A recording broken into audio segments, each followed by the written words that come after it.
গাড়ি ভর্তি নিষিদ্ধ কাপ সিরাপ ফেন্সিডিল উদ্ধার নদিয়ার কৃষ্ণগঞ্জে।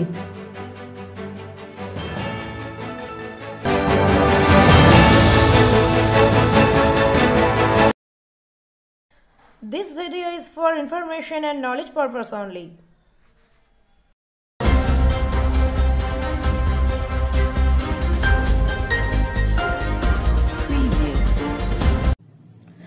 নদিয়ার কৃষ্ণগঞ্জ থানার বিরাট সাফল্য। পুলিশ সূত্রে জানা গেছে, শনিবার সকালে একটি ছোট হাতি গাড়ি দ্রুত গতিতে মাছদিয়া বাজার দিয়ে যাওয়ার চেষ্টা করলে কৃষ্ণগঞ্জ থানার পুলিশ প্রশাসনের পক্ষ থেকে সেই গাড়িটিকে আটকানোর চেষ্টা করা হয়।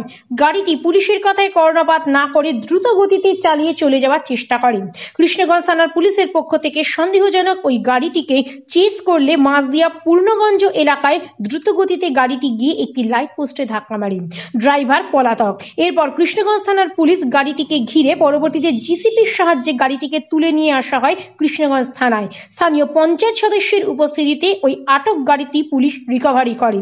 পুলিশ সূত্রে জানা গেছে, গাড়িতে প্রচুর পরিমাণে ফেন্সিডিল রয়েছে, যদিও গাড়ির ড্রাইভার ও ফেন্সিডিল ব্যবসায়ীদের কোনো খোঁজ পাওয়া যায়নি। তদন্তে নেমেছে কৃষ্ণগঞ্জ থানার পুলিশ।